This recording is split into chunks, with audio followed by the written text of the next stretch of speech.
All right, welcome back, folks, and hopefully you had a good day yesterday. And I want to continue. And I'm sorry.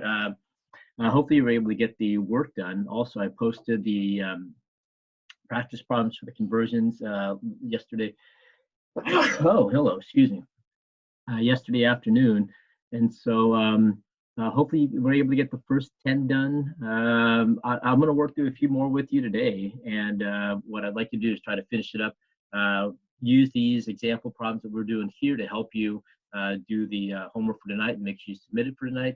And then I've assigned the remaining problems for tonight as well. And those problems are going to be a little bit different. I want to work out a few of the one problem for you from tonight's homework to get you to see then how to do that. But basically, if you look at those the remainder of the problems on that packet, that conversions packet. Remember, I told you that conversions can be used to do the algebra word problems that some of us struggled with when we were doing algebra. Okay? Conversions allow us to do those word problems in a very straightforward manner. And we're going to use the same method that I taught you, same method that we use to do conversions, and we're going to apply that to do an algebra word problem. And it makes it a whole lot easier. And the key to doing all these conversions is that we have to identify the conversion factors. Okay? And so we're going to practice using that method that I taught you yesterday, where basically we ask three questions.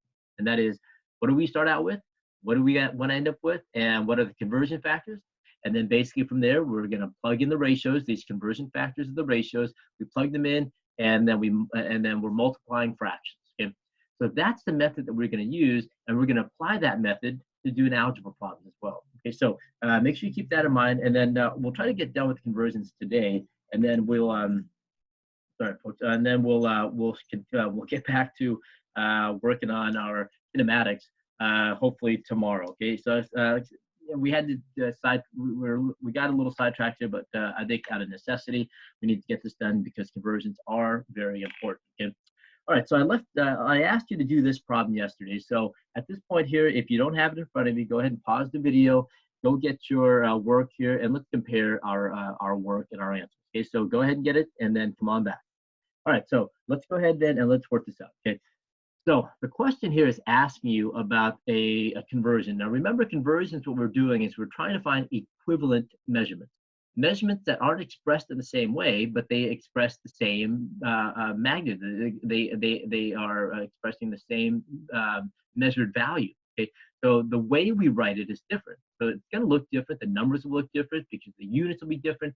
But both of these measurements are equivalent because they're both describing the same measurement. They're describing the same quantity. Okay, so what they're asking you here then is that they're asking you if you have 750 decigrams. Okay. If you weighed out 750 decigrams, okay, and you have that particular mass, what would be the equivalent mass in units of grams? Well, first of all, you got to make sure you remember then, going back then, we talked about these metric units here and what these prefixes mean, okay? And so if you notice here, there's deci right here. So deci is right here, okay? And let's do this real quickly, okay? So deci is right here, okay? And the unit that we're dealing with here is this is what we refer to as the base unit here. So this is the unit that we start out with. So there's our grams. And so we were trying to convert to decigrams. So our base unit is grams. We're trying to get to decigrams. So I'm sorry. So if we had that, we would multiply by 10. But here we start out with decigrams and we want to go back to grams. So we have to divide by 10. Now make sure you understand that we will end up dividing by 10. I think many of us may be able to do that in our heads, okay? But we're going to use conversion factors, and in using our conversion factor, we will be dividing by 10. So let's go ahead and let's take a look at what we have. Okay, so let's go ahead and let's work out this problem together. Okay, all right. So let's go ahead. Let's answer the first question. That is, what do we start out with? Okay, so our starting amount here is going to be then 750 decigrams. That's the starting measurement. So we start out with 750 decigrams. Okay, what do we want to solve for? We want to solve for grams. Okay, so this is what we start with. Okay, this is what we want to end with. Okay, and so remember, this is one big fraction that we're going to, a fraction problem that we're going to do. So we're going to write this as a fraction. Okay, and so that means that you want to end up with some unit of grams on this side. Okay, so we're going to plug in our fractions here. Now, we need our conversion factor. That is the ratio that describes the relationship between decigrams and grams, and we just saw that, okay? And so therefore then, we take a look at it. We have then 1 gram is equivalent to 10 decigrams. We saw that. We have decigrams is a smaller unit, okay, so that's our conversion factor. So the question is, how do we plug this in? So that's the equality that we're going to use. How do we plug it in order to get our final answer? Well, let's take a look at this here. This, remember, this is a fraction. Whenever you have a whole number, it's a fraction over 1. This is also be a fraction over 1, which means then, however we plug this into this fraction here, however we plug it in, the unit DG, decigrams, should cancel out, and we should end up with grams in the numerator. Okay, so how should we plug this in? Well, if you take a look at this here, if we put decigrams, we put the 10 decigrams on the bottom and the 1 gram on top. The unit decigrams here is in the numerator. The unit decigrams here is in the denominator. They will cancel each other out. And so what do we end up with? We end up with units of grams in the numerator on both sides of that arrow. At that point, then we know that the unit analysis, right? That's the dimensional analysis part of it.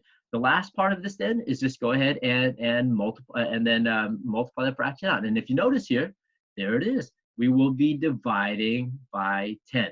And so our final answer then is going to be 75 grams. Okay, so what we're saying here then is if we had 750 decigrams, that's exactly equal to 75 grams, as long as that's true. And it is, because it's an accepted value that we've accepted. Remember, all of these equivalences here are arbitrary values that we've decided as a species to say that, hey, you know, that's going to be true. Okay. All right.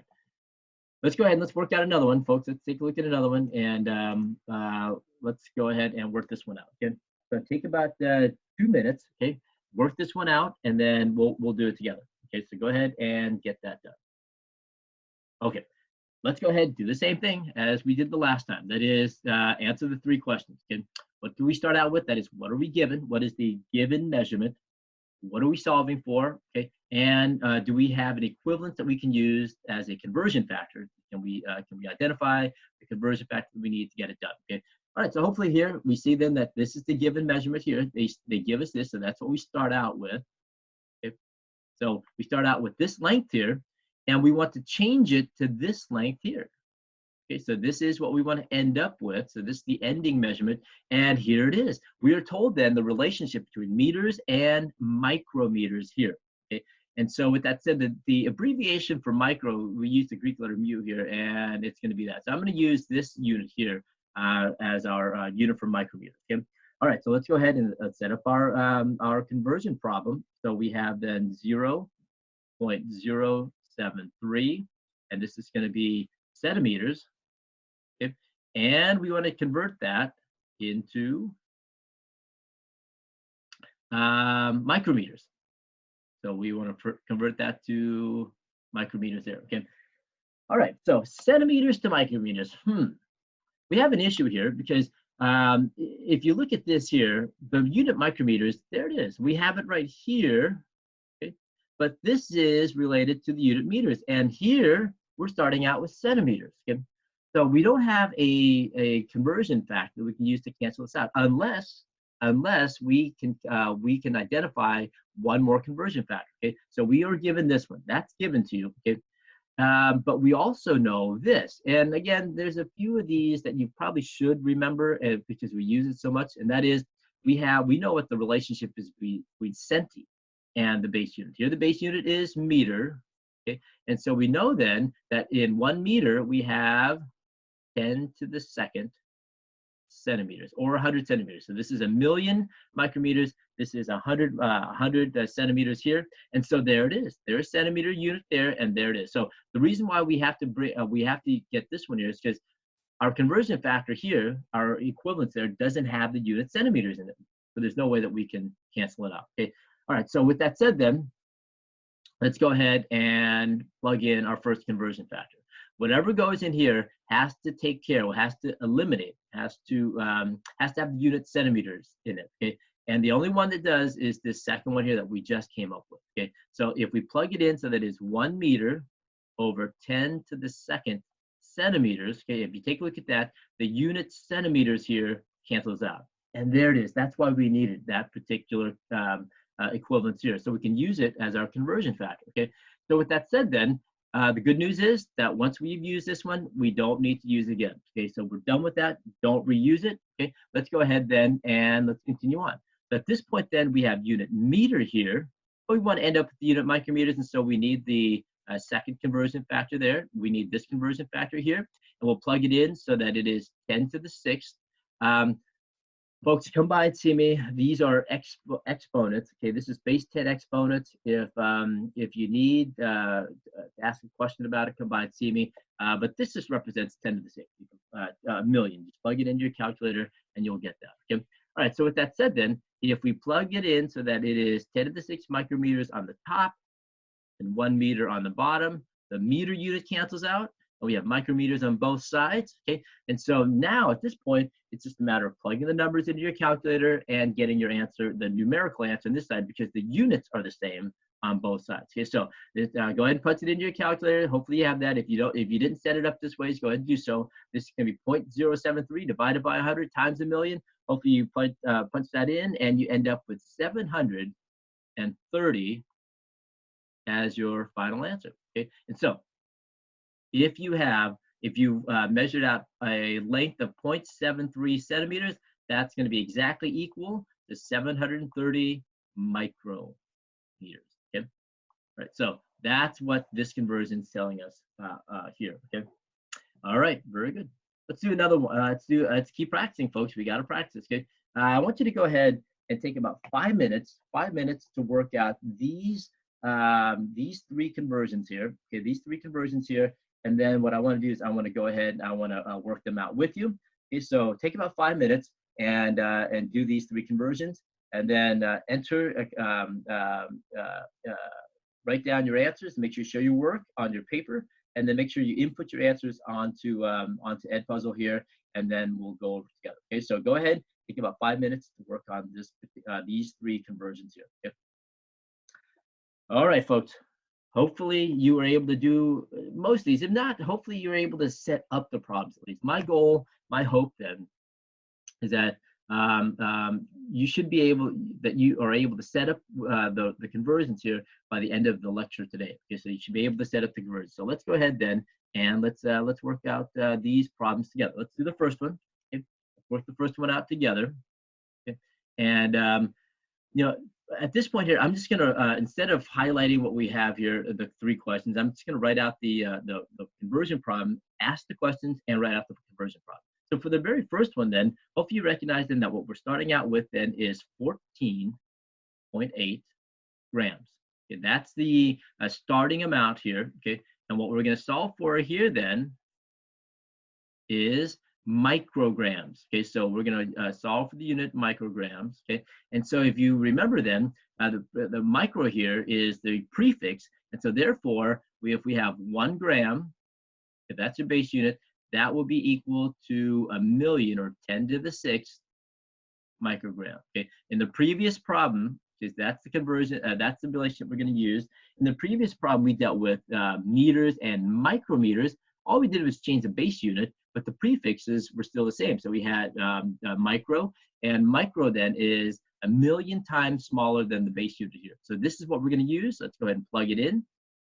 How will we plug it in? We'll plug it in with 10 to the 6 micrograms on top, 1 gram on the bottom. Why? That allows us to cancel that out. And so we end up here with an answer of, let me go ahead and write it out for you. 1 in scientific notation first, 1.48 times 10 to the 7th micrometers, which will end up being 14,800,000. Okay, so go ahead and write that out. The answer then is going to be 14,800,000, but in scientific notation, and you have to get, we learned about this early last semester. it would be preferable that you write out the answers in scientific notation. It just makes it a little bit easier to do so. Okay, so 1.48 times 10 to the 7th micrometers, we can avoid having to write out all of those zeros. Okay, let's go ahead and do the second one. Let's go ahead and do the second conversion here. Okay, so we start out with then the starting amount then that we are given is 0.00372 kilograms. So we're converting that measurement into units of grams. Okay, and so what's the relationship between kilograms and grams? Well, 1 kilogram is equivalent to 1,000 grams. So we'll take advantage of this equivalence right here.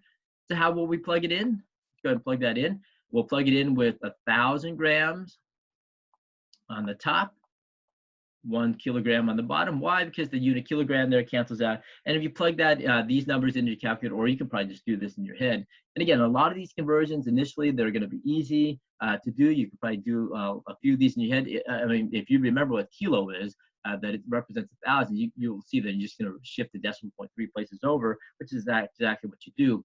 But I want you to practice writing it out this way. This is showing the work, but this will be useful for us when we have to do more complex conversions, like the one we had a couple of days ago, which led us down this pathway here where I had to go over conversions with you. Okay? All right, so when you multiply this by 1,000, we end up with 3.72 grams. Okay? And so that is our answer for that one. Okay.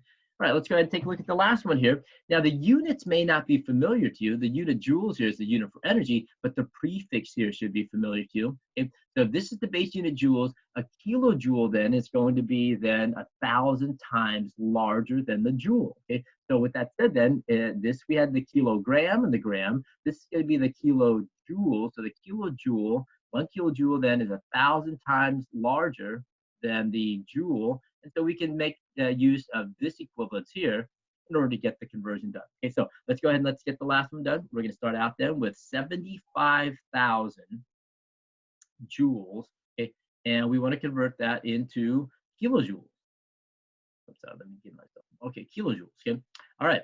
So taking advantage of this here, okay, we have then, now let's go ahead and plug in 1 kilojoule in the numerator, 1,000 joules in the denominator. Hopefully you see why we're going to do that. Cancels out the unit joules here for us. So we end up with then 75 kilojoules. These conversions are simple. One conversion factor, one step gets us from start to finish. Okay, it gets us from the start all the way to the finish. Okay, so that should be pretty straightforward. Okay, but not all conversion factors, conversions will be this straightforward. Okay.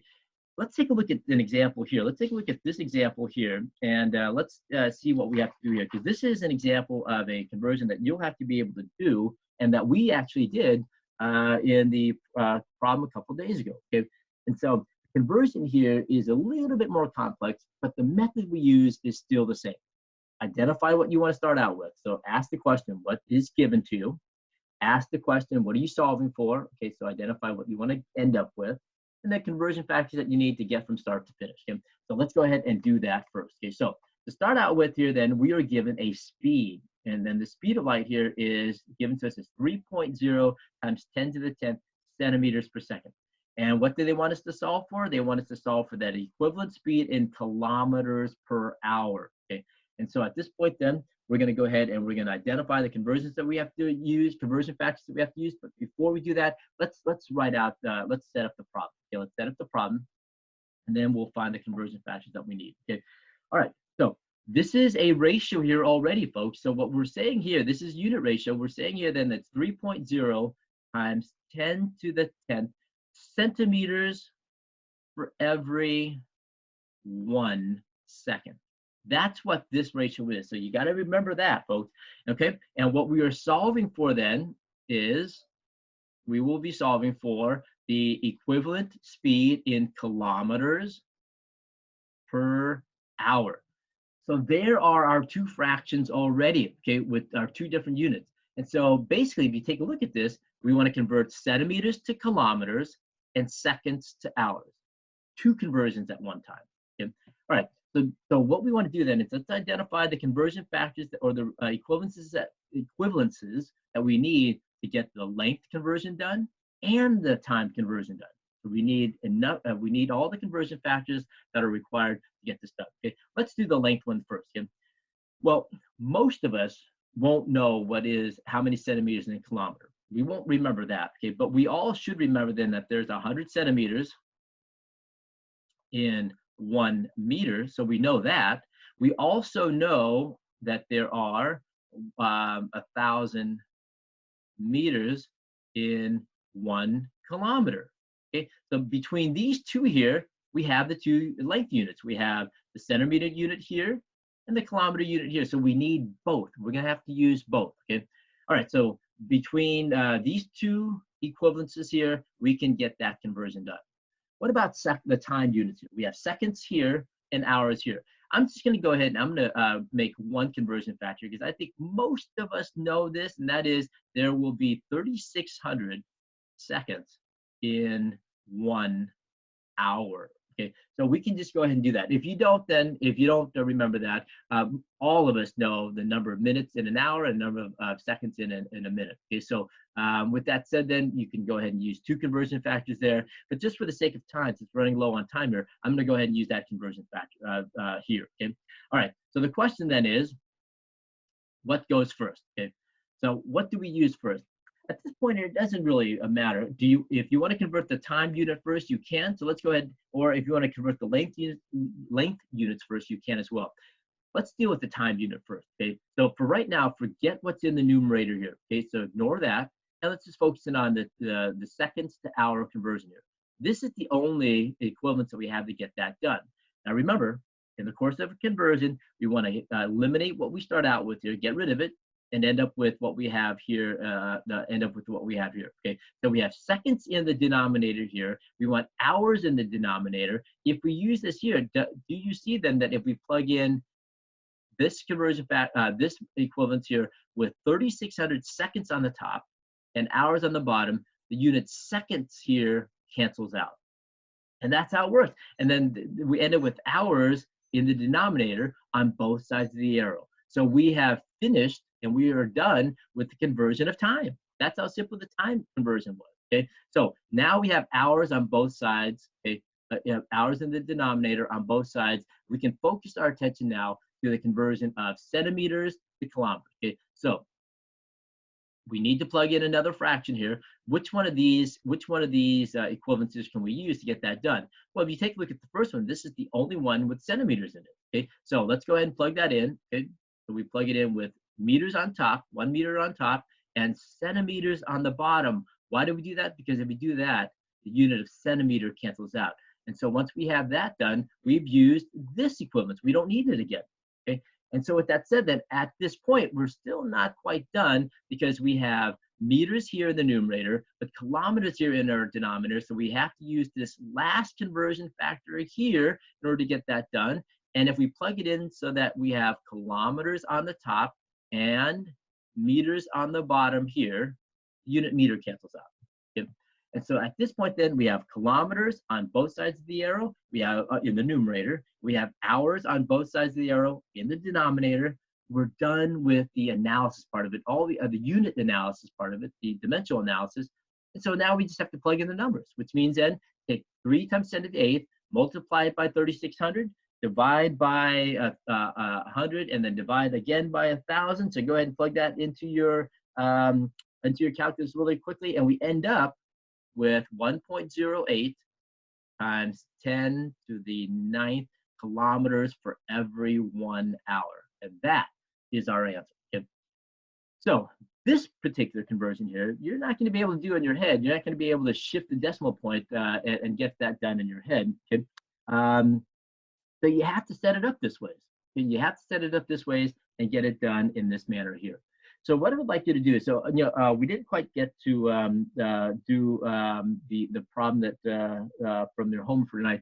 So what I'm going to do then is I'm going to the second half of that conversions worksheet, I'll reassign. I'll change the date right now until tomorrow night. So that means in tomorrow we'll work out more of those problems, and then you'll just do it and turn it in Friday night. Okay, by Friday night. Okay.